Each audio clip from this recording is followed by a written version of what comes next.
60 के दशक में परमाणु हथियारों पर बैन तो लग गया, लेकिन सारे देश एक दूसरे पर शक कर रहे थे। सबको लगता था कि कोई न कोई मुल्क छिपकर न्यूक्लियर भंडार बढ़ा रहा होगा। इसी बात को जांचने के लिए अमेरिकी एयरफोर्स ने एक सैटेलाइट लॉन्च की। इसमें ऐसे डिटेक्टर लगे थे जो न्यूक्लियर टेस्टिंग के दौरान निकलने वाली गामा रेडिएशन का पता लगा सके। इसके नतीजे ने वैज्ञानिकों को भी डरा दिया। देशों का तो पता नहीं, लेकिन स्पेस से जरूर गामा रेडिएशन आ रही है। ये इतनी खतरनाक है कि यूनिवर्स में कहीं भी इनका ब्लास्ट धरती को मिनटों में भाप बनाकर रख देगा। जाहिर है कि स्पेस में तो कोई न्यूक्लियर टेस्टिंग नहीं हो रही, फिर ये रेंज कहां से आ रही है? इसे समझने के लिए European Organization for Nuclear Research की एक लैब में वही कंडीशन तैयार करने की कोशिश हुई ताकि धरती पर खतरे का अंदाजा हो सके। इसमें दिखा कि अगर गामा रे बर्स्ट हुआ तो धरती का नामो निशान नहीं बचेगा। Gamma radiation radio active energy है, जिसे यूनिवर्स की सबसे ताकतवर रेडिएशन माना जाता है। धरती पर न्यूक्लियर टेस्टिंग के दौरान गामा रेज निकलती हैं। इसके अलावा स्पेस में भी ये खतरनाक रेडिएशन हर जगह है, जो टूटते हुए तारे से, सुपरनोवा में विस्फोट से या फिर ब्लैक होल से निकलती रहती हैं।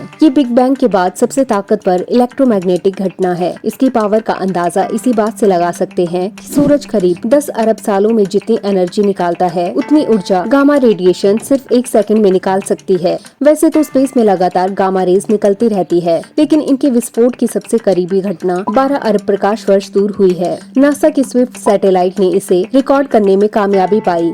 यूनिवर्स की ये अकेली घटना है जो इतनी दूरी से भी रिकॉर्ड की जा सकी। टूटते हुए तारे में इसे देखा गया। जब किसी बेहद विशाल तारे का न्यूक्लियर ईंधन खत्म हो जाता है, तब वो मरने लगता है। इस दौरान तारे के किनारे गिरकर खुद में ही समाने लगते हैं। इससे ब्लैक होल बनता है। इस बीच एक और बात होती है, गिरते हुए तारे के आसपास बहुत मजबूत मैग्नेटिक फील्ड बन जाती है, जो तारे के कुछ हिस्से को खत्म करके ब्लैक होल में बदलने से रोक देती है। मैग्नेटिक फील्ड के जरिए ही ये हिस्सा लाइट की रफ्तार से स्पेस में बिखर जाता है। तारे की इसी टूटे हुए हिस्से में गामा रेडिएशन होती है। ये टुकड़े बहुत गर्म और इतने ताकतवर होते हैं कि हर 1 सेकंड में इससे सूरज के पूरे जीवन काल जितनी एनर्जी का विस्फोट होता रहता है। इसकी चमक भी कई अरब प्रकाश वर्ष की दूरी से दिखाई दे जाती है।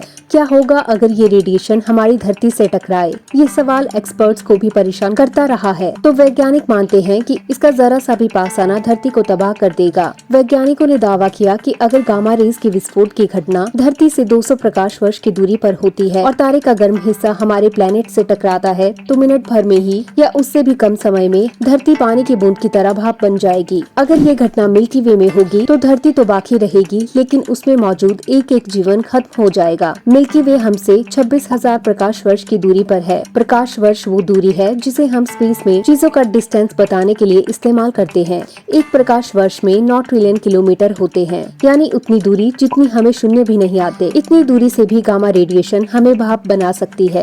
फिलहाल European Organization for Nuclear Research इसे रिक्रिएट करने की कोशिश कर रहा है कि स्पेस से गामा रेज धरती के इतने करीब कब तक आ सकती है, और अगर वो मिल्की वे की दूरी तक भी पहुंच जाए तो क्या धरती को बचाया जा सकेगा। हालांकि इनमें होने वाला विस्फोट इतना ताकतवर होता है कि लैब में अब तक इसे समझने में कामयाबी नहीं मिल सकी है।